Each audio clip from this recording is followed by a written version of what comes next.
Hey everybody, happy Friday. We do not have an intro today. I've had a lot of technical issues going on.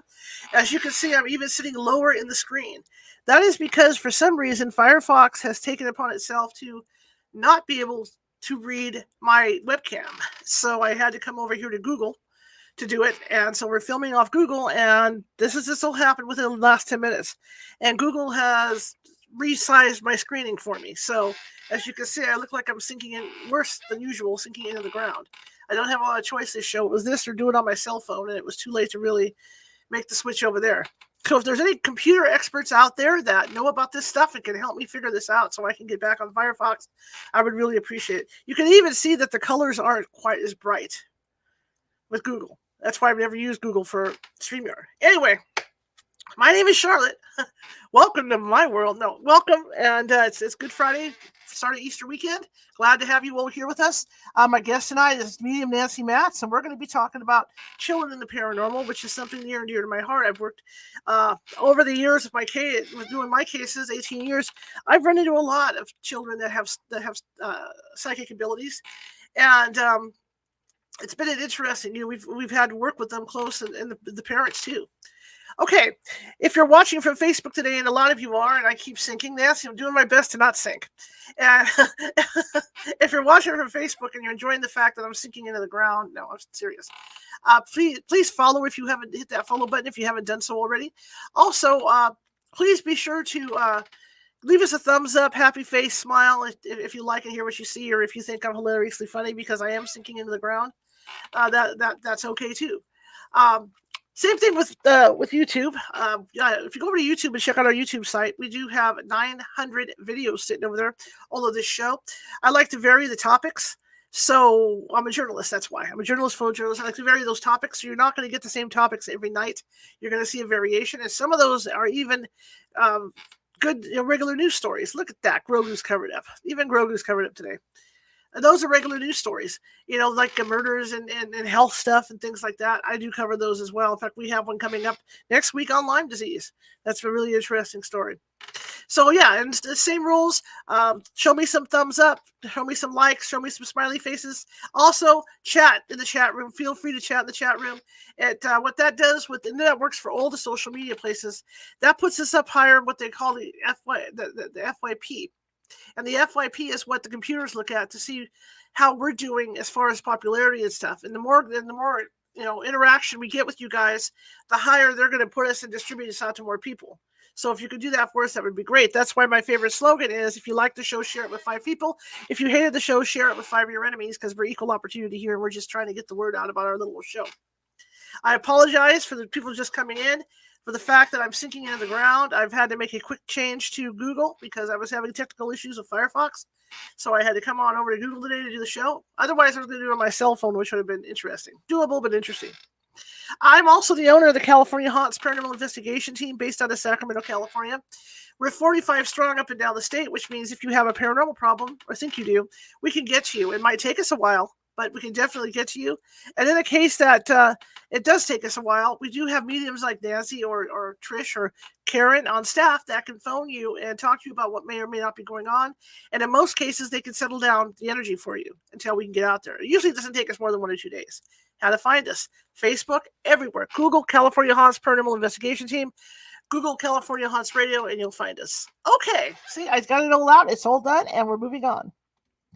Tonight is one of my best friends coming on, medium Nancy Matz. She and I have known each other forever, and we like each other. We like bantering back and forth. So you're going to hear some banter tonight, because I have some experience, dealing. Like I said earlier at the beginning of the show, I have a lot of experience dealing with children who are psychic, and I was a child who was seeing things as a kid as well.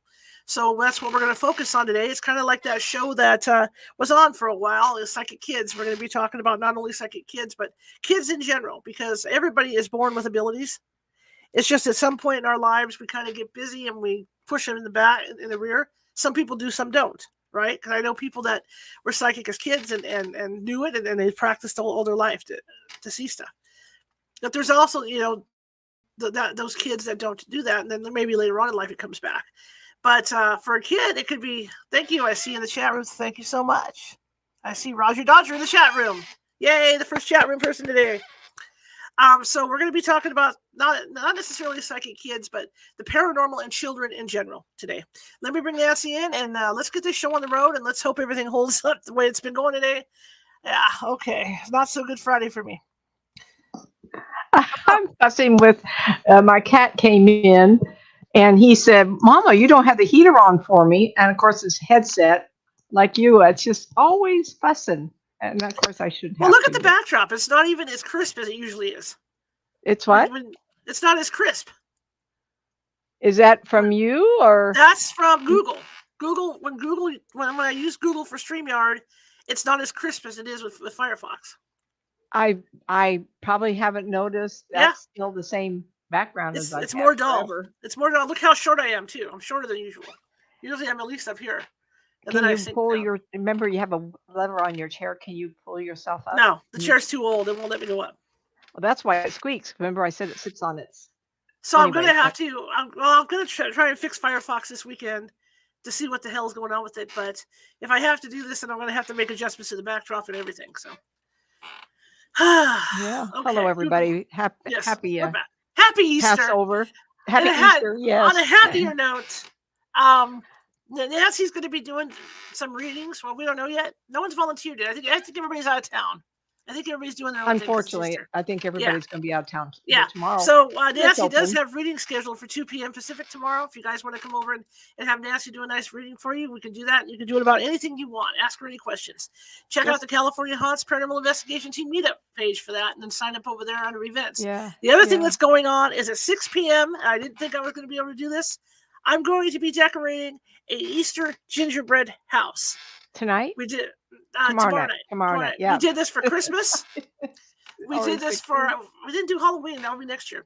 We did this for Christmas. We did this for Valentine's Day, and I finally got the opportunity to find one to decorate for tomorrow. So that'll be 6 p.m. Pacific tomorrow. We're going to do that. Luckily, it won't be on Google. It'll be on my cell phone, so I won't have that problem. But so we're going to be doing that tomorrow at 6 p.m. So be ready for that, and you guys can give me advice. You guys can tell me what you think of what I'm built, how I'm doing it. So. Yeah, I'm prepping everything tonight, so I'm real excited about that. Okay, to the subject. Now, I've worked with kids. In fact, there's one in particular that works with Bender Paranormal as well that have been psychic, because a lot of kids are psychic. You know, a lot of kids do see things.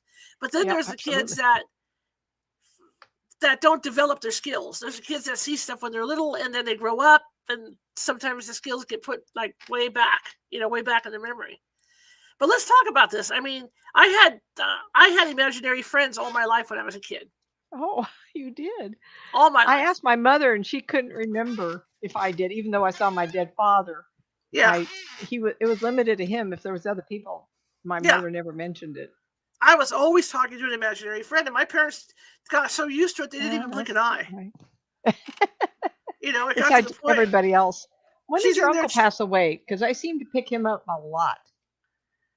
When I'm talking to you. How or when? When did your uncle? Because he seems to be always in your house.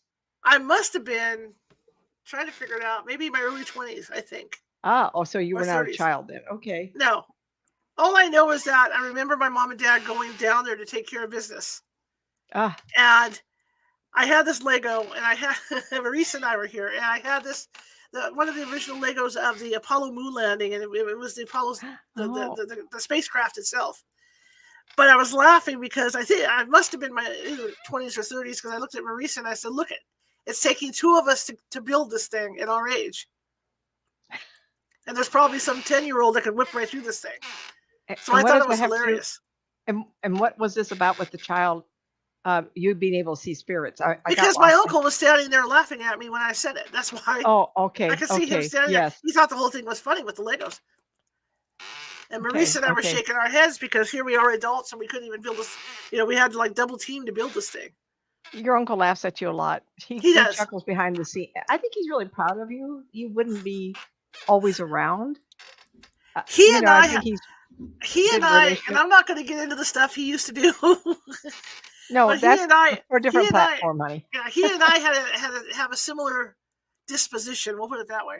Oh, goodness. Kids at heart. We have kind of a complex things to talk about tonight, because I did do a little research I have some allergy issues going on, so my voice will come and go. Everybody is suffering right now, though, all the plants out. But Shar does have a couple stories.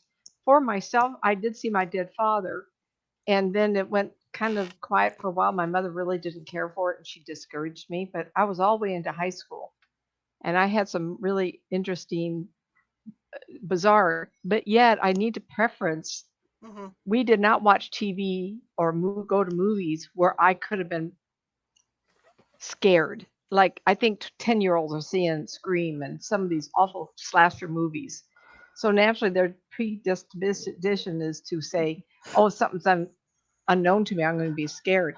I was never scared of seeing my dead father, nor was I scared for some of the things I did while I was in high school when it kind of, puberty came around, and so Hmm. emotions and everything. Did not any poltergeist kind of a thing. Married to my husband. My son was 5 or 6 years old, so we'd been married.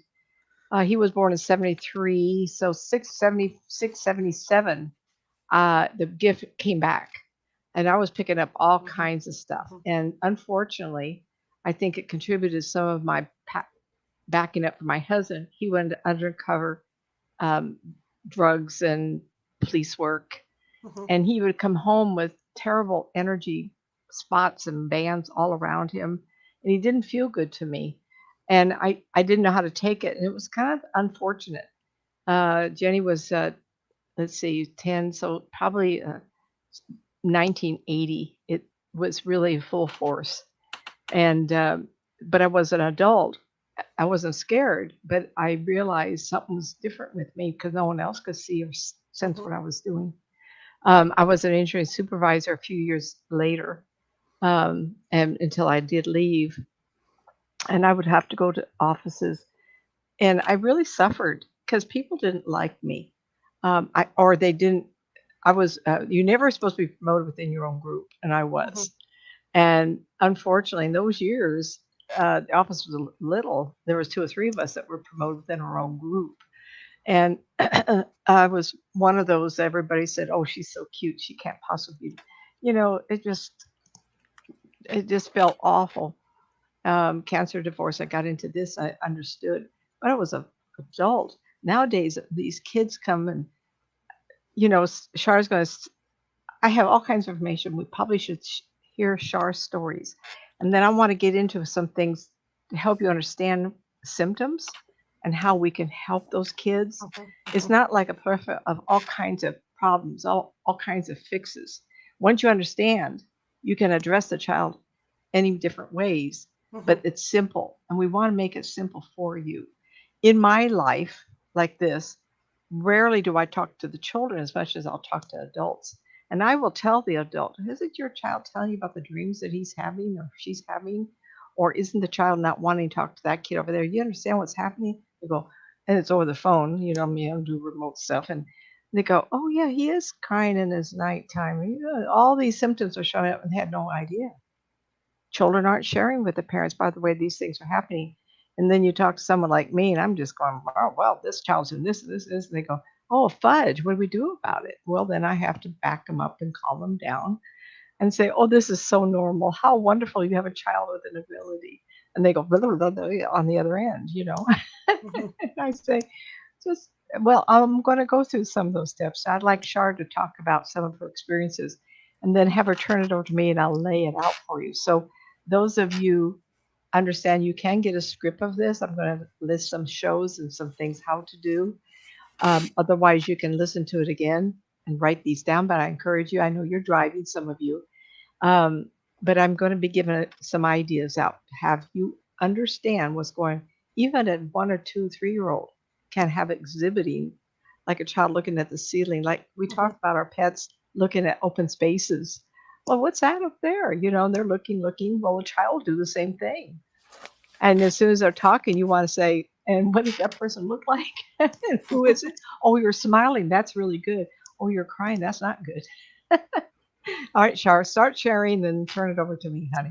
Okay, well, where I was concerned growing up, I now as a baby, of course you don't remember, but when I was in my between 2 and 8, the first thing I remember was seeing things in my house was I used to watch creature features every Saturday because my sister would take care of me. Yeah. And See. Mhm. I ate the same food every night. Every time I did, I had a big thing of ice water, big popcorn bowl, and ho-hos. Oh my God, I was a ho-ho fiend. And you could argue that maybe, the ho-hos kind of put me over the top or whatever. I had watched I believe it was The Invisible Man, and my sister was carrying me to bed. And as she was carrying me in to the bedroom, I saw a shadow man walk past my bedroom window. Mm-hmm. And at that time, I was kind of afraid to say something because I just watched the show, right? So then then these things started to come up rapid fire, where I had bunk beds in my room, and I was on the bottom bunk, and there was always a nightlight. I didn't like the dark even then, and I could see a hand reaching down to tap me on the head, You told a me. shadow hand, right? And then there's the other one where I would look over to the right of the room, and there was a face coming out of the wall there. And then it went from there. I would see people walking through my house and that kind of thing, and I would tell my mother, and she'd say, "Well, you're dreaming all this, you're imagining this." And of course, I saw my imaginary friends, so I was talking to them all the time, And then, like Nancy, it got buried. It got buried until I was around junior high, and I remember coming home one day, and we have like a not a bar, but some bar for like meals. Sidebar. Or something off to the side there, and then I have a divider area, and then my dining room's on the other side of the divider area, the living room straight in. And I got home from school. I was a latchkey kid. Got home from school, and I would always make top ramen or something like most kids. And I sat down at that little bar, and I was facing that window into my living room, and I saw something white go from the side of the fireplace over to the center divider. It wasn't scary. It was just something like you would see a ghost, like a normal ghost, like a Halloween ghost, right? It's like a white sheet went that way. So then I wouldn't walk around by there because I was kind of freaking out, right? I'd go all the way around the other way. A few years later, I saw it again, but it went back from the divider into the fireplace. I love stories like this. Yeah, and then again, things shut down for a while. And then when I started going out with paranormal teams, when I started filming my TV show of California Haunts, I started realizing that things were happening around me. Like I would go to meetings, and I'd be driving home, and flashlights would turn on and off in my car while I was driving home. Oh, so I started having things that happening. Would maybe go off the road. I would pull over to see what was going on, right? And then I would come home from work, and because I was working a graveyard shift, and I would come home from work to eat before I went to bed, and I could hear just like this sound here, of the bar stools, because we had bar stools around that area, and I could hear them moving around, turning, like somebody was sitting in there. And then I would hear the TV turn on and off in there. And then when I would go out, if no one was home, and I'd come back, the TVs would all be on. Things like that were happening. So then it grew from there, So then I start going to work. I did a different job, right? I start going to work, and I'm having a conversation with my boss over his desk, and I can hear what he's saying before he even says it. I was reading his mind. But anyway, that took me into adulthood, and here I am. But because we're focusing on kids, that's what I went through as a kid, seeing stuff where nobody believed me, so I pretty much kept my mouth shut growing up. I do want to point out that you're a lot younger than I am, and so you had a TV, and you had spooky shows, and now we have creature features that kids can watch, and some of these other great old movies. And I think the first spooky movie I ever really saw, I think I was living on my own and moved out when I was 18, was Haunting of Hill House with Vincent Price. Right. And I remember it being not necessarily creatures, but the illusion and the shadows. And I remember thinking, that really scared me, and I was an adult. And I remember thinking about my sister. I have one that's 11 years younger than me. Wondered if she had seen it. And those things do come into our mind. That's one of the things I want to mention. And, I'm not one to limit access to anything. I think it's a parent's responsibility to monitor what people watch nowadays, but they go to the theater. You don't know. There's TV and old movies. Oh my gosh, they're showing things now. What's that one? There's even comic books that kids can get. Comic like books. The Walking Dead comic, The Walking Dead really has a whole gory, series. awful things. Yeah. What are we doing to our kids?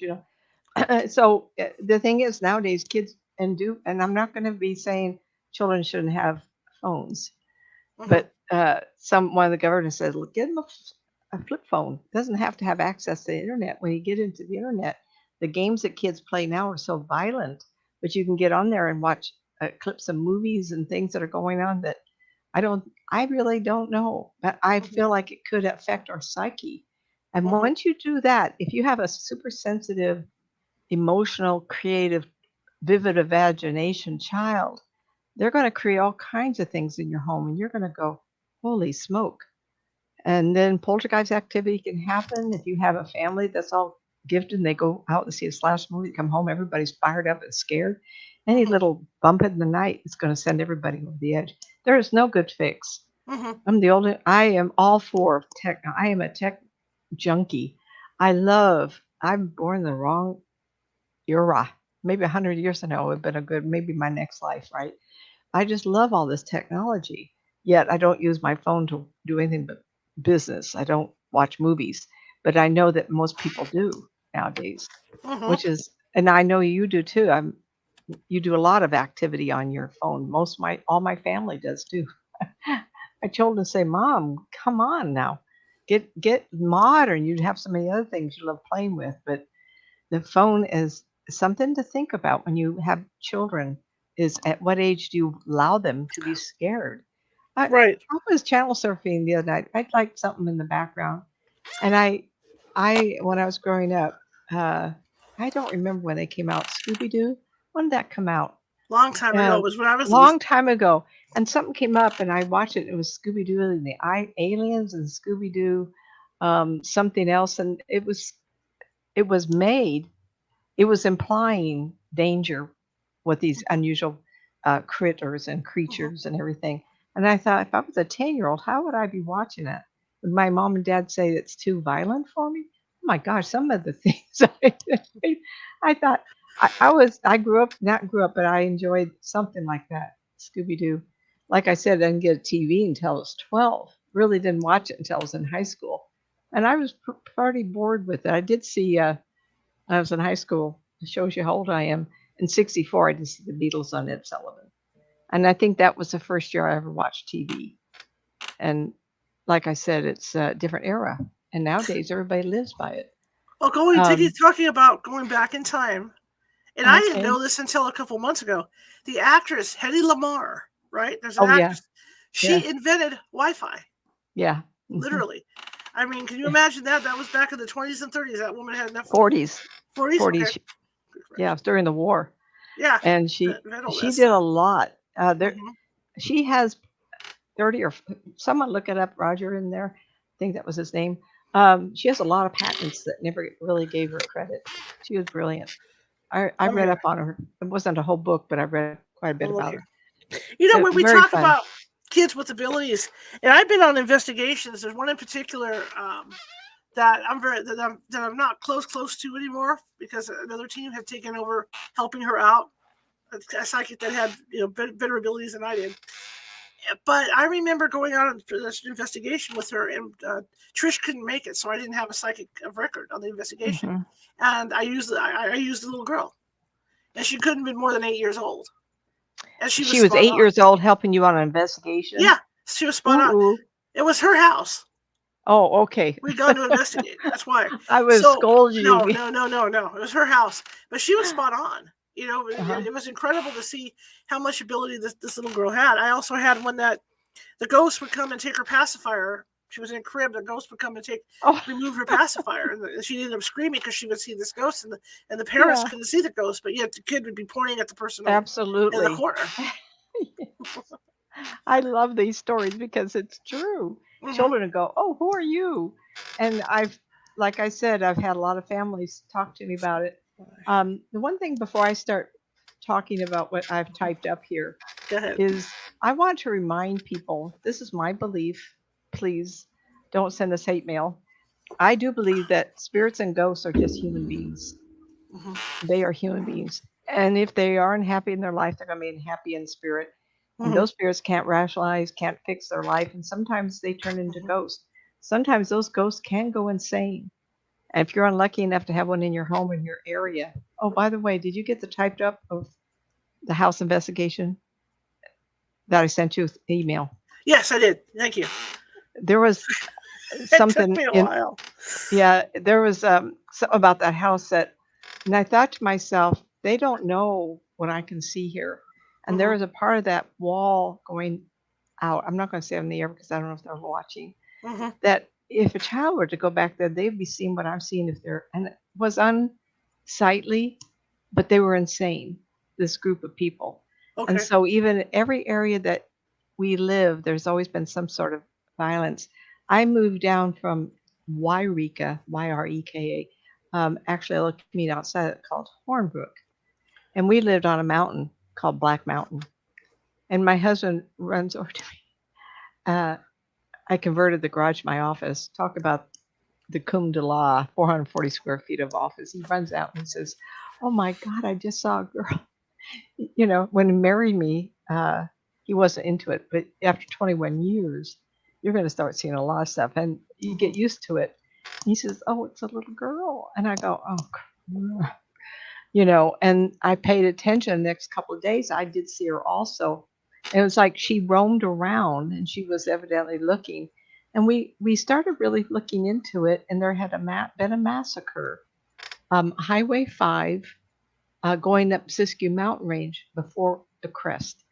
And we went over to the Hornbrook Cemetery, and we did find a family that had been killed by the Indians. And so there are stories everywhere, everywhere. And maybe you don't want to know, oh, massacre, that's terrible. But in Hmm. those years, no penicillin, in the 1800s, even if there had been penicillin, they're not going to get to the outreaches in most communities, right? Hmm. And people die very easily. And so in my world, and please, they say, "Oh, Nancy, do you have your switches on all the time?" Absolutely not. I have learned that I like my life. And I would see, all I have to do is go boom, and it's on, and I can feel people around me. One day I was thinking, who are all these people? And I kind of realized, oh, it's my grandmother, it's my mother. There's when people around me, but sometimes there are people waiting for a client to call, and they're going to be ready, waiting. Hmm. They know when someone's going to call. So it's every time, and I can't live my life seeing this all the time. I don't want to know because I'm entitled to my life. So sometimes it's really hard. Well, you have an area that's really inhabited. There isn't any place that hasn't had some sort of Indian peoples. Even my family tree, the Indians migrated from New York going across the country and interbred with other Indian groups. So I was thinking about today, I'm kind of like a Heinz 57. If I hadn't had my nose broke, kids would all say, "My God, look at this woman. She look at my grandmother." But there isn't any area that hasn't had tragedy. People settle in areas and people die. And sometimes the energy of that energy can be collected in the ground. So a lot of times we don't realize that any waterways, and I was going to talk to Shar about the water I picked up in that property, um, and it keeps people because of electric current. Spirit people feel that. And I had spirit people come to me, they go, "Oh, I like being around you." I go, "Why?" She says, "Oh, you're so bright." And I took it to be a light. Well, not really. What it is just a lot of energy. And they see it brighter than other people. And people, you walk in a place and someone's really quiet and still. Their light might be very dim. And you get Hmm. people like me, my brain's working all the time and I'm athletic and I just burn all the time. Well, spirit people like that. And so a child, you think about a child run, I have great granddaughters, and the 5-year old, oh my gosh, mother's going to love raising her. Follow like this all the time. It's almost a little frightening. So for the birthday party for the 8-year-old, my granddaughter says to me, "How about coming at 4? It will be tamer." And I go, "Oh, I like tame." And there were some kids there. I walked in and everybody, 31 kids, all of a sudden, kaboom. Can you imagine 31 8-year-olds in a small house? It was like I was looking around and the energy was just bouncing off the walls. Well, you get a spirit that's on the street and it says, "Oh, what is happening in that house down there?" It's like when I was giving the cemetery tours. Um, I put that in my mind. Sacramento City Cemetery, 10th and Broadway, um, 1995, 96. I met Shar there, and John Benton passed away.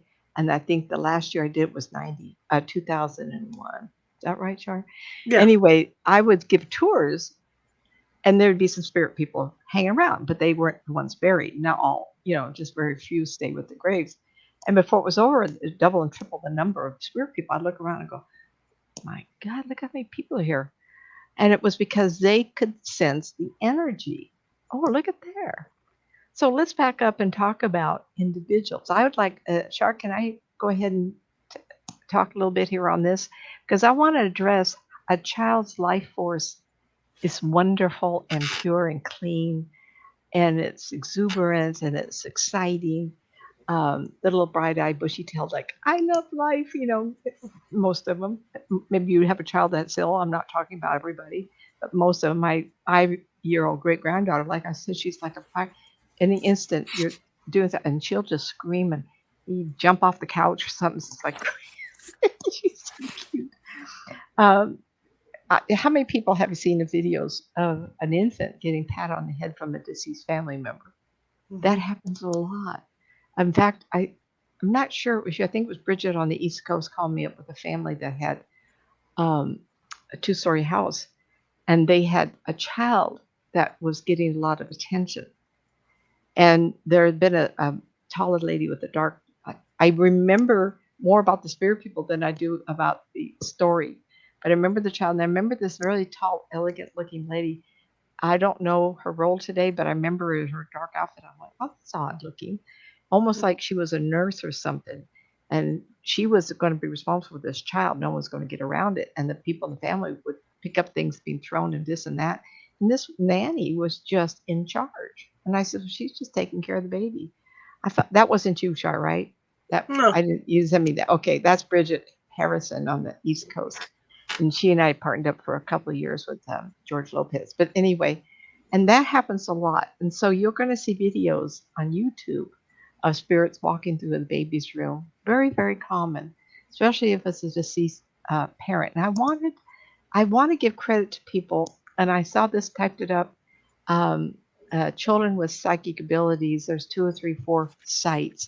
I typed it, forgot to get the name of this individual. So I'm going to give credit to somebody else. It's not mine, and I apologize.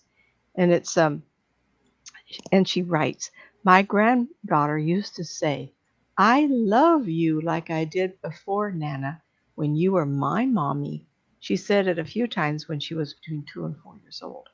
Although she used to tell her mom that her late great-grandmother was sitting on her cupboard talking to her. It is a shame they lose ability as they grow up. Isn't that wonderful?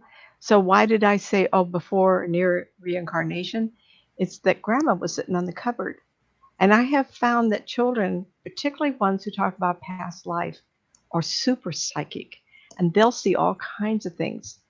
So I got into this. Within a few years, I'm flashing back past life. So the more energy you give to develop your psychic abilities, and you're open to the idea of possibilities of more lives, you're going to be given the gift of seeing those past lives. One of my official past life regression was at Sierra College, ARC, I think they call it now, in Carmichael, California. And the gentleman, there must have been 40 or 50 kids sitting on the floor. We were all young, relative. I was probably older than most of them at that time. And I saw myself running after a little girl with pigtails. And it was kind of a cool, darker environment, like a hallway. And to my left, I saw pillars open up to a atrium.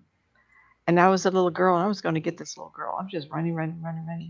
And my feet were bare, no shoes. And I was running on pavement of some sort, stones, larger stones.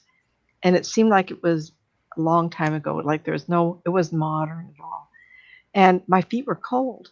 And the little girl in front of me took a left turn. And I went, if I walk across or run across, I was thinking, into the sunny area where the fountain is, I'm going to get her. And from the cold pavement to the sun, my foot started burning. My feet were burning on the hot pavement, the Mhm. stones. And I captured her on the other end.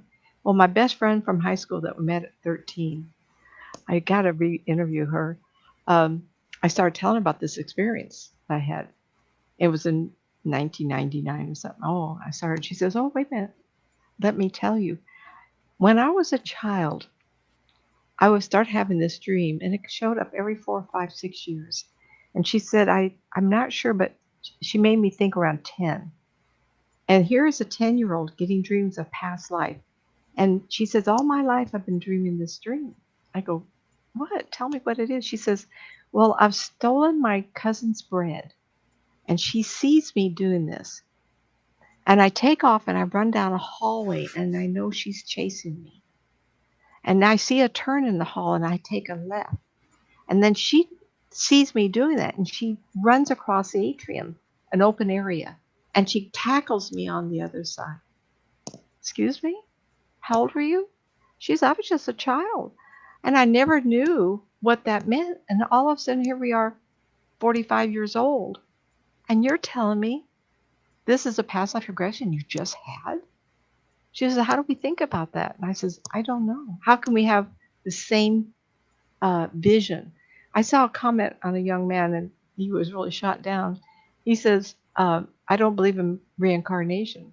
I think we're collecting memories of lives that we just collect in the air. And I thought, after reading that, that was just today. And I says, well, that's fine, except my best friend for 60 plus years had the same past life regression, a past life flash, as I did just in 1999. How can that possibly be when she was born in 48? 1958, she might have had that. That's a lot of years. How can she collect a memory? We never lived in really the same town. She was born and raised in Metro Oregon. I was in California. So when she was having this, I lived out a different state. She didn't know me until we were 13. Mhm. I love that. And she is very intuitive. Absolutely. And since then, because I've allowed myself the possibility, I do know we survive because I see all these people walking around without their meat garments anymore. And I think, why not have this ability to be born? And the stories, verification of children's past lives. Come on, everybody, if you want to get a thrill. These women and men write about their children. Very sincere. Here's another one that I like. And this mom, Heidi. This is out of the group called Life After Death, Near Death Experiences. My daughter and her boyfriend moved into an old historic house last year. A couple of weeks ago, their 18-month-old daughter started calling and looking for Archie. Where's Archie? Oh, there's Archie. Come here, Archie. She often talks and smiles at Archie. That seems friendly. At least that's what we think, since we can't see him. But she sure can. All the time we are convinced that Archie was a boy. But lately their daughter's been saying, sit, Archie. Hi, my kid is almost 3 years old. Constantly, when I cross a place near home, he points out to one of the trees close to a canal and says, Dad, there's a ghost up in that tree. Sometimes he tells, it's behind the tree, always pointing to the same one. Mhm. In fact, all those trees look the same, but for some reason, he points to the same one. Last time he did that, it was in the evening, and repeated the history the next morning. Then I made a few questions, and I'm going to bring this up. She said, is the ghost a man or a woman? No, it's a ghost. What's its color? It's white. Big. It's bad. Are you scared? No. Then I did some research on Google. Guess what? A man in his 30s and his 3-year-old kid had died in that canal, same area, a few years ago. I'd like to speak to symptoms of a psychic child. I just brought up some. Here, this little child saw something in a tree and it was a ghost. How would he know it was a ghost? So, as they're writing this, of course, I want to look. and the ghost was very light in color, but opaque looking. And this ghost is in turmoil, and it is a ghost, and I couldn't see the face. Mhm. So the face was in grieving. So I'm not going to say anything wrong because somebody could look this up. I'm sure he might have been responsible, got distracted on the phone, whatever. Symptoms of a psychic child, and most of you will know these: sensitive to people's emotions, TV shows, hard to discipline or talk loudly to. These children are energetically sensitive, meaning they have a sense and overly feel emotions. They can be moved by music, temperament, and actions of people around them. And I think that you have seen this on videos. If a man or a woman is teasing a child and it gets, the child doesn't know that you're playing. But if you go, Mhm. coochie coochie, the energy of how you play makes a big difference. I have 2 cats. Oh, these cats are spoiled. I'm an old woman with cats. I mean, come on, right? But the thing is, I've never scolded until recently. And one of them clawed me. And I raised my voice. I mean, I had a hole in my hand. I thought, and of course, it's this one. Biggest one, big claws. And I raised my voice, and I thought the cat was going to have a heart attack. Not only did I get angry, but I forced my voice loudly and strongly at, I'm not going to say his name, him. Mhm. And it made me so aware that children are so sensitive. Well, when I was young, I left something at school and it got stolen. It was the only time my mother really got angry. We were so poor. I know my mother had gotten the settlement for my father being killed, but at the same time, money was so precious. I remember her scolding me, and I couldn't understand why. I didn't. Children don't have a concept if they're too young. You're Mhm. scolding, you're mad at me, and I don't understand why. Well, I had forgot to bring home something that was important. Of course, I didn't do it again, but when we scold our children, you talk to them. You don't have to raise your voice or slap them around. Just reason with them. She could have said something like, you left something in school and it got stolen. That to me, we have to go get another one, and I don't have enough money now. You're going to have to go without. Something like that. Um, I rarely ever scolded my kids like, I'm not a perfect mother. We've all done things. Mhm. But overall, because I was so sensitive, it hurt me to raise my voice. People say I'm very quiet. It's because it hurts me to raise my voice a lot. Of course, it didn't help that I got Graves' disease and it made it worse. Actions of people around them. These children are often very artistic with a vivid sense of imagination or an overachiever to be a pleaser. Sometimes when children are overdoing overachiever, they're trying so hard to be really good at something. A lot of times these children have I want to say it right. They want to please you because they don't want not to be liked. They don't want to be scolded. They don't want to be looked down on because it hurts them. Um, and I remember being that way, unfortunately, because they can feel the I don't like you from a person, and they Mhm. will interpret that energy in their mind, in their language. You may say, well, I was teasing, or I didn't like what you did, but that doesn't mean I don't love you. They don't know the difference. They just feel it. And these children are very sensitive and very psychic. Sometimes it's very, very difficult because you have to talk to them all the time. Yet there are kids, and I've had parents call me, and I'll say to this parent, I go, "Oh my gosh, the child will never listen to you. You can have to shake them or make sure they look you in the eye." There's many children that are very hard to get to. They don't have the hurt feelings. They're just all about themselves, and they run and scream and throw. Make sure they're not a high functioning autistic child. They're very sensitive, but also they can go the other way. They can be Mhm. in anything energetically, it just goes away. You could have extremes in the same household. I want to mention I did watch this show, Psychic Kids. John, it's not his name. What did I write here? Chip Coffee. Mhm. I really like this guy. Um, I rarely watch shows where there's a intuitive psychic medium on because I'm always afraid. to be getting something different. Hmm. I don't want that. But I really like John. It felt like he was I was getting the same thing as him. It doesn't make me better than him or better than me. It just I didn't want to ever get something not. So I do like and enjoy ghost investigative groups on TV. And so when this show came on, I did watch them. It started in '08. It went for 3 seasons. And I really encourage you to look it up. Psychic Kids.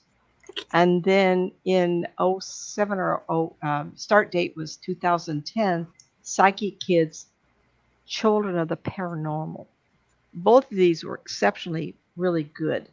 Um, Hmm. on John Chip Chip. Coffee. Yeah, I know. I don't know why I'm saying John all the time. It's typed up correctly here. Maybe past life he was a John. I don't know. Or maybe his name is John and he renamed himself. On Psychic Kids, Children of Paranormal, Chip is involved. Um, Eddie Nathan, Edie Nathan, and a sensitive that everybody will know the name of Chris Fleming. And so these individuals helped a lot of children on the show. Some of them were really difficult to watch. I didn't watch them today. I just watched a couple to remind myself the trailers, they would call them. Some of them are very disturbed, and I'm going to mention some of these things. Um, I don't like hearing a child say, "I'm so scared of my house." I see this dark shadows everywhere. Hmm. I don't want to live here anymore. And that did come up. I wouldn't know what to do if a child wouldn't go to their room or come into the house. Like what happened prior to these people? I do understand the spirit peoples do not smell. It's your intent. Clean the house. I don't care if you have a priest. I'm a minister myself, but I don't use anything that has a scent to it. I just like I I look like atomic bomb going off. Get out of here. You don't belong. I'll go in there with force. And the spirit people go, oh, shoot. I don't want this woman coming back. I'm going away. And you can do that on your own. Doesn't mean that prayer doesn't help because the spirit person may say, oh, it's a priest or rabbi. I understand that. I'm getting out of here. It depends on the situation. Um, anyway, there's another show that I've really enjoyed too. And I found these on purpose because I remember there might have been other shows, but I remember these three. Um, it's called Paranormal State. And this is a young man. His name was Ryan Buell, and he went to Penn State, and he created the Paranormal Research Society. And so while he was in college, he had like 3 or 4 other people with him, and they would investigate the college and interview people whose rooms were haunted. And it was very interesting. And then after graduating, he continued. He was very good. In fact, I didn't have time to look up and see if he's still doing this. Clearly, Psychic Kids and Children of the Paranormal, those shows are off the air, so I don't know if those groups are still doing that. Hmm. Um, he created a Paranormal Research Society investigating young people in dorms and haunted buildings and continued to do so after graduation. And he also went to hotels and hospitals. And do I believe hotels and hospitals are haunted? Absolutely. Um, I forgot the one where Marilyn shows up once in a while. Coronado, Karen, see, where is that? Southern California. It's a great big hotel. Someone had wanted me to do an investigation. I think it was Dick Earhart, and he had wanted me to. And I saw a woman look like Marilyn Monroe on the second floor. He said, "Oh, she did go there." So Marilyn's not haunted one location, but she may go from place to place because people have said that and there had been some deaths there. Coronado, Shar, do you know Yeah, where I'm thinking? Hotel del Coronado. Yeah, San Yeah, Diego. San Diego, right. And so I did investigation there. And well, I didn't really, I just told him everything I got. And then he looked everything up and I had found everybody. Um, and so this Paranormal State and the other two Psychic Kids and Kids of the Paranormal, helping families cope, validate, empower, understand psychic abilities. So they were and primarily there to teach the children about themselves and how to deal with it. And of course, on the side, they would investigate and hopefully get rid of the energy there. Because sometimes it's poltergeist energy. A lot of times it was. and the child would be out of control and be afraid, which creates more energy. And if you're afraid and the child's afraid and the energy's whipping all around the house, guess what happens? Mom and dad become afraid. I'm afraid for my child. I can't control. Guess what happens? Then you have 3 times the energy going around the house. And then you have a mess. And then you have to clean it up. Come on, everybody. We're here to help, not to hinder. You can help the child, but the parents go, "Oh, I'm so afraid for my child." And whoa, energy is flipping around the house like a ping pong ball in a room with no windows or doors. And you just throw it and it keeps bouncing around like crazy. And that is unfortunately a phenomenon that happens more than not. There's not, there are hauntings and there's family that visit children. They can misinterpret that. Oh, it's a relative, but they don't know it. And they go, "Oh my God, there's a dark or light shadow like Char's house." And they're all relatives visiting. She even had she bought some coins Oh, I and she forgot brought about them that. home Yeah. and she had a Roman legionnaire. "Hey, those belong to my eyeballs, honey. I want them back." And so she had to find them Yeah. and bury them.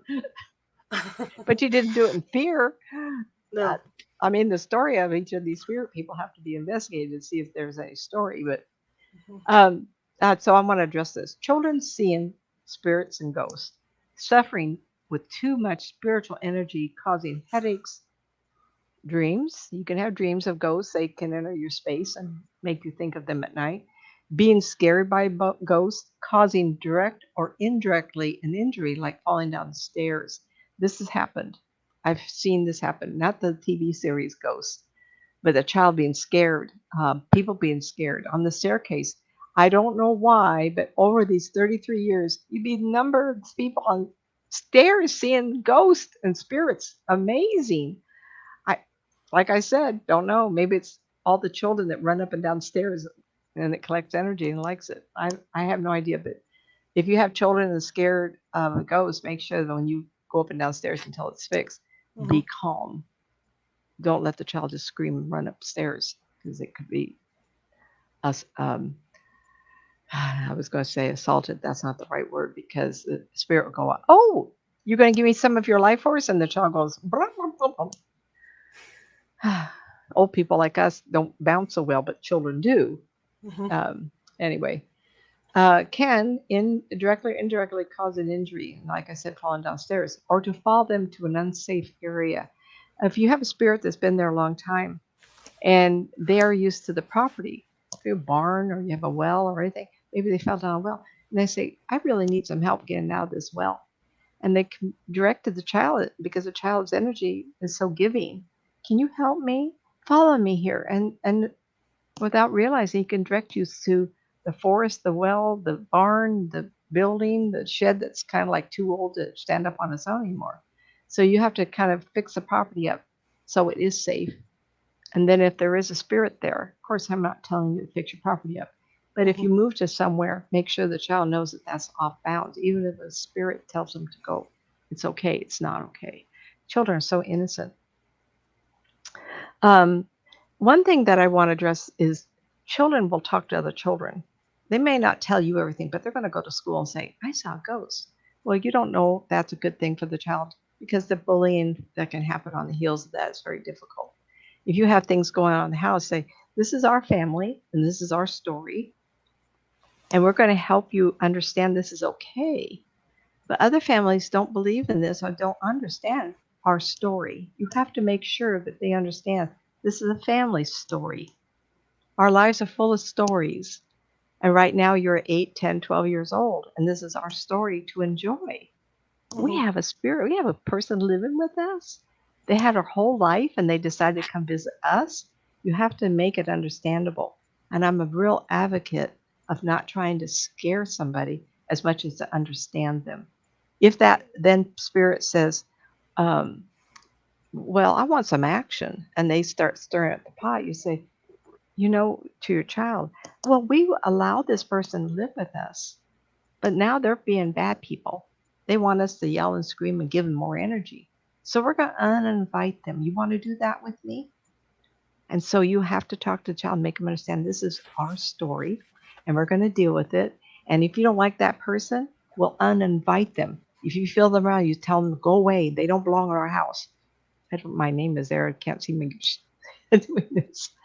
And just be forceful and understand these are people. If someone came to the front door dressed in clothing in 1930s and 40s and they try to come in and be rouseabout and be angry with you, what would you say? Daddy, go get a club, beat this guy up, push him outside. Well, you can do the same with the spirit person. There are people without their flesh. That's all. You're in control of your household, mom and dads. Don't let a child treat you that way. You take control. You're not a child. They are. Understand that. So, how to help? First off, you want to believe them. It's like a child that's talking about a past life. I just had this. Trying to think who it is. Blonde mom. Anyway, she asked the child to tell her story. And the child started talking about, because this is what I tell my moms and dads if they start talking about past lives, a story. Talk about a story. Tell me before time if you remember. And they'll say, draw pictures. Same as spirit people. Do you like this spirit? Is it a lady or man? Is it a grandma or grandpa? A lot of times they are. And describe and then find pictures. Oh, this spirit is your grandma. They're here to visit grandpa. You know, we grandmas always come around to the babies, right? Or deceased father. My father visited us for a long time. He did disappear after a while. My mother was adamantly against my talking about him. Not his mother. His mother took all the stories and put them reel to reel. I wish I had them. I can remember talking into the reel to reel.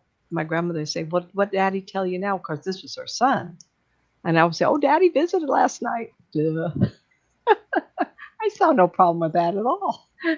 And you'll hear of kids that see spirits as they're adults.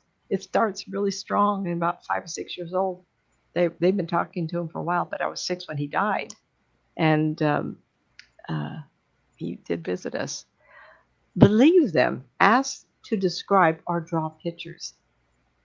I want to be sure that you understand first. Has his family experienced grief, trauma, or abandonment that could trigger the stress energy to enhance an already latent psychic ability? So you want to make sure you understand your family. And so with my death of my father, my mother was grieving terrible. And I think that her energy pulled him to her. And he might have been visiting to see if we were okay. At that time, my sister and I were 5 or 6 years old. We had no understanding of death. So I wasn't afraid to see him. We had no TV shows that would scare us in the nighttime.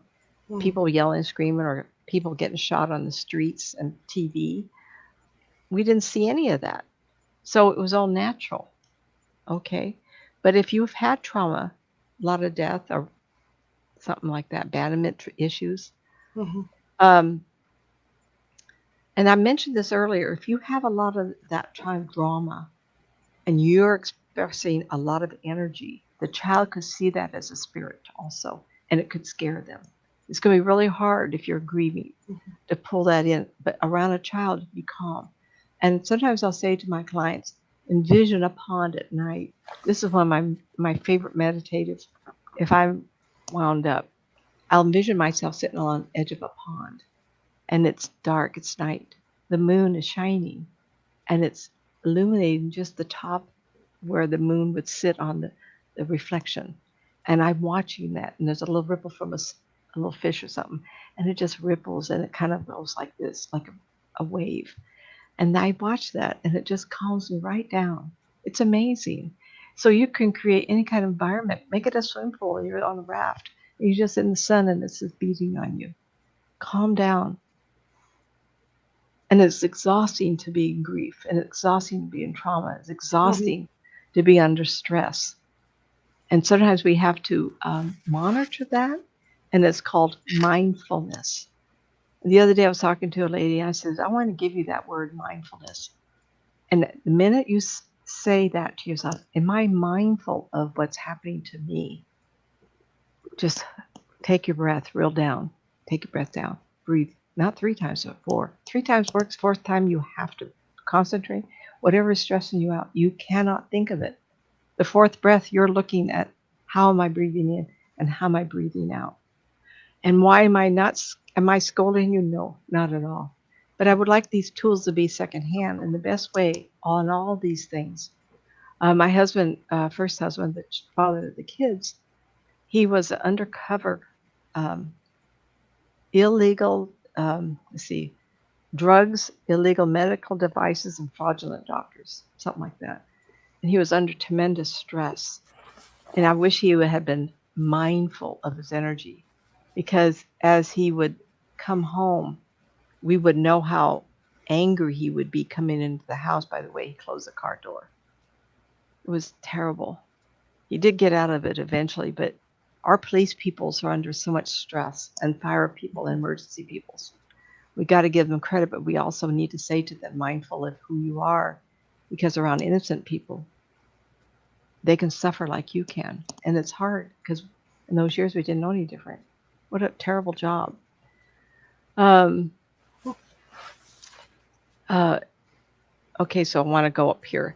Children or parents often can exhibit poltergeist abilities, whether it's a spirit person or a ghost saying, I want some attention, I'm angry with the world, I didn't get my way, I didn't live my life, I have regrets, and throws things around so it gets some attention.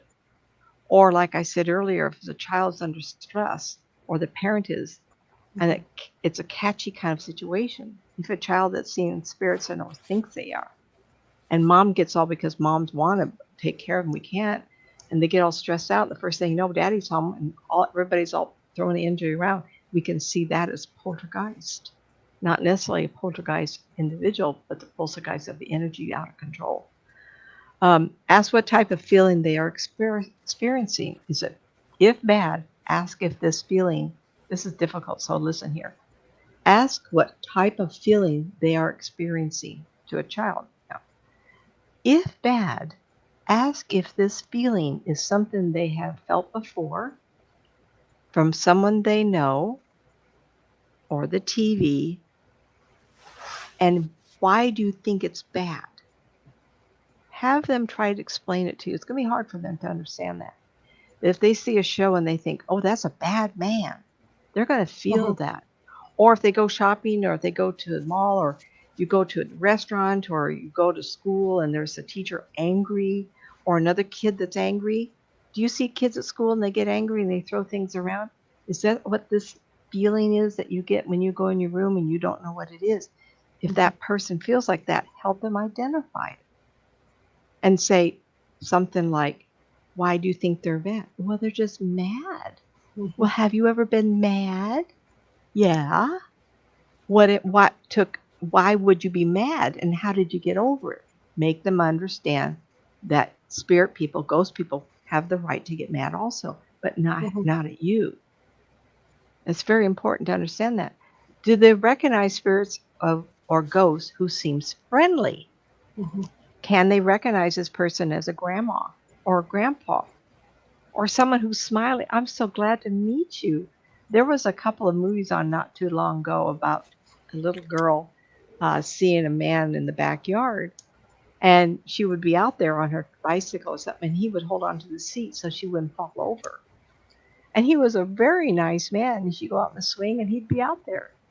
And one day she said to Mama, is meeting me. And she said, well, what does he look like? And so they found out that they had been the gentleman who lived there before. You remember this show? I remember had lived there before, and he didn't leave. He just loved this little girl. So they purchased a house from a gentleman who had passed away. And he was a very nice man, and the little girl was so impressed. He was so smiling. He was a nice man. Do they recognize spirit or ghost who seems friendly? And I just said, like an older person, like grandma and grandpa could be, or someone that just loves to be around a happy child. What physical feelings do they get when experiencing this observation? That's also important, because you want to teach them someone who's friendly in life, someone who's not friendly in life, someone in spirit, what do they feel like? And of course, you're going to address, I'm going to get down here a little bit, if the energy, if it feels bad. Okay.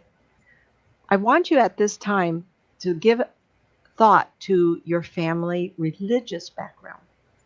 Now, my family was very my father's family very open. My grandmother had the gift. Her mother had the gift, and they were raised in upper state New York with the Fox sisters. My grandmother was born to a woman who was in her 40s at the turn of the century. And so when she was younger, up to 10, 13, they would do this on a Saturday night. They do what they call table tipping. Well, my father grew up in that environment. He was the one who was so gifted. In fact, my mother almost went insane with him, even though they were married almost 6, 7, 8 years, because he would constantly be talking to his dead father.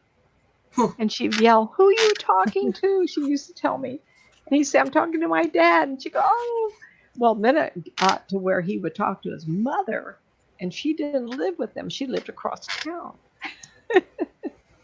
And they would have open conversations. My mother just couldn't understand that. But I want you to think about religious background. So my background was spiritualism all the way back. My mother didn't really have a formal environment, but when she remarried John, they did go to 2 or 3 different kinds of churches to introduce it to us girls. And so I would say that you could say I was a Protestant in my formative years. I remember Sunday school, and though the concept of the Christ figure, kids in those years, you didn't understand things unless they'd say, "This is the divine." And what would I know at 8, 10, 12 years old? What's a divine? I remember telling you kids that the people listening, they'll never forget, before my father was killed, one day they came into where Bonnie and I were sleeping on these little tiny beds. Well, the Easter Bunny came during the night and put a basket under your bed. And I remember thinking, what? Someone was in here under my bed? It was terrible. No, I didn't like that. So it has a lot to do with how your kids are raised. And nowadays, that's very acceptable. Is this child... so I want to go back and reread this. Check the family religious background. And who is strong in the community, like a priest or a rabbi? And do they have church gatherings? And do they have respect for those people? That's very important in healing. If that child does, that's something that can help the child be calmer. Whenever you have a problem you can't deal with, we're going to call it priest, rabbi, or minister. I'm actually a minister, and I've actually done house cleanings, but I've never had to worry about a child being there. This is for the people moving in. Is this child someone who would trust the power of a religious figure? Or is the family a religious group who are involved with the occult? You need to know that too. Sometimes the occult, not meaning to, they have their religious practices, and I'm not going to criticize anybody. I mean, who am I to say you can't study the occult? But you, as innocent people, I would like to learn more about this. You could join groups who have negative forces, and you could collect some and bring it home. And then the kid looks at it and goes, "Wow, you look weird. You don't look the same, nor do you feel the same." So you should, as somebody who's dealing with children, have this idea this is what's important. So I want to recap. I covered a lot tonight. I covered how you should act around children, how you should not punish them and scream and yell.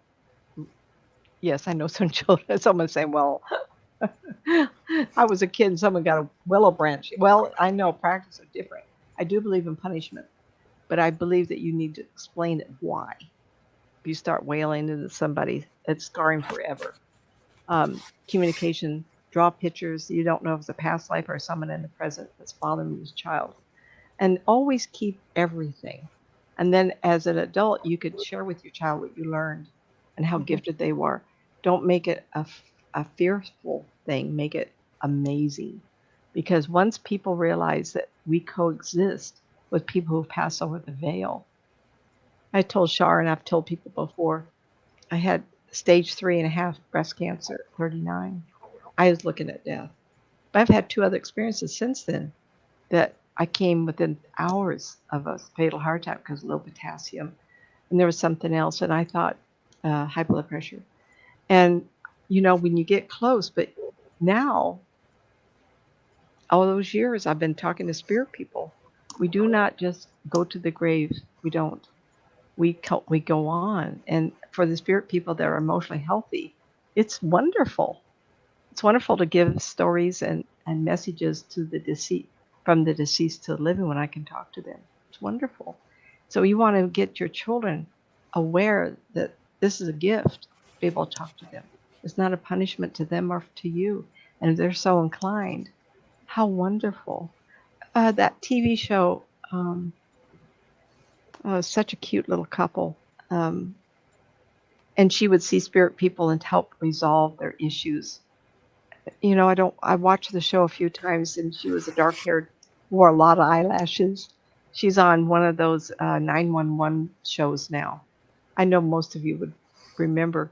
And the very first episode, if I remember right, was a little boy who got killed playing near a railroad track, and he was out there waiting for Mama to show up. If you remember, that was the first episode. I don't know how I can remember that. But it's a gift to be able to see them. It's not a frightful thing. And make sure your children are aware of that. Oh, we have Jerry and Pamela.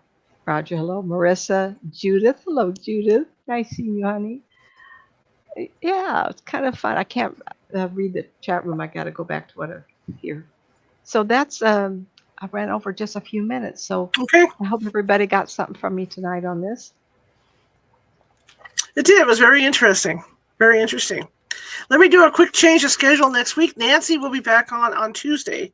We're trading off her Friday slot with somebody that requested a special Friday slot. So Nancy will be back on Tuesday, and I will be on Monday. I may have a guest, I may not. So you guys might hear me tell stories of paranormal stories on Monday, or I'll read from the book, or we'll see what happens.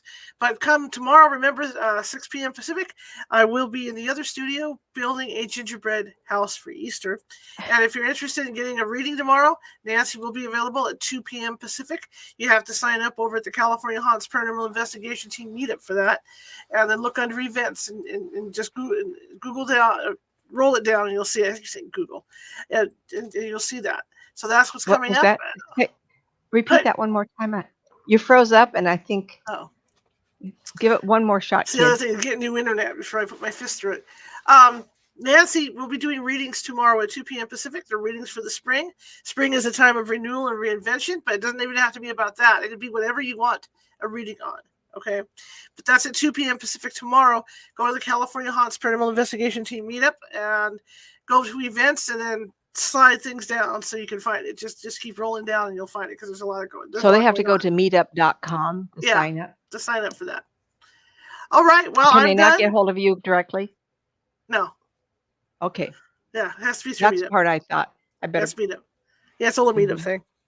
Okay, guys. Well, again, tomorrow I'll be back at 6 p.m. Pacific to build that gingerbread house, and you guys can always be involved and talk to me while I'm building and tell me what I'm doing wrong. Maybe you don't like the colors or something. Just let me know during that. So that should be like a 2-hour event tomorrow night. I'm considering coloring Easter eggs. If I do, it'll either be later tonight or during the day tomorrow, and I go live for that too. So you guys can check that out. So just be on the lookout for live shows to pop up tomorrow. Call them pop-up shows. All right, I'll give you Nancy's closing information, and then I will see you all tomorrow at 6 p.m. Pacific. So here we go. Who's got the button? Oh, there it is. Okay, here. It's gone tonight. Here we go, guys. Or maybe not. See, it moved up on me. There we go. Websites, nancymatz.com, the all lowercase, nancymatzauthor.com, the N, the M, and the A are capitalized, youtube.com/Nancy Matz Psychic, the N, the M, and the P are all capped. She does have some books out. One is Help, Get Me Out of This Funk.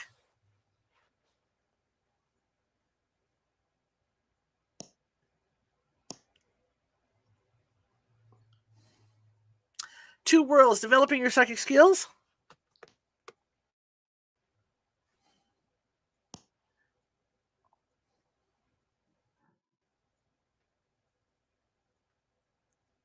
And The Unwilling Sacrifice.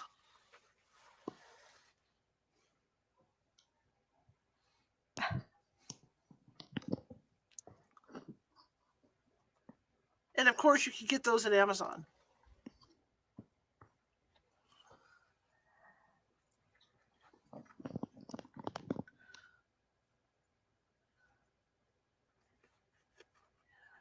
Okay, guys. Well, maybe Nancy and I will see you at 2 p.m. Pacific tomorrow, or you'll see me at 6 p.m. Pacific. So I'm looking forward to building that thing. So have a great evening, and I'll, like I said, I'll see you for Give us sure a thumbs at up, 6 p.m. everybody. Pacific. Yep. I'll see you for sure at 6 p.m. Pacific, and I will see you at 6 p.m. Pacific on Sunday, because I'm going to be reading from our paranormal book every Sunday for the newer people that are in here. Every Sunday I read from a paranormal themed book. It might be a real book, it could be a fantasy book, but it kind of gives us a nice kind of leeway to edge into Monday. So I read for an hour on Sundays. All right, I'll see you guys, and have a great evening. If you like the show, share it with 5 people. If you despise the show, share it with 5 of your enemies. Equal opportunity. Just trying to build up our followers and subscribers and all that good stuff. All right, guys. Talk to you later. Bye. Thanks, Judith. I like the note here.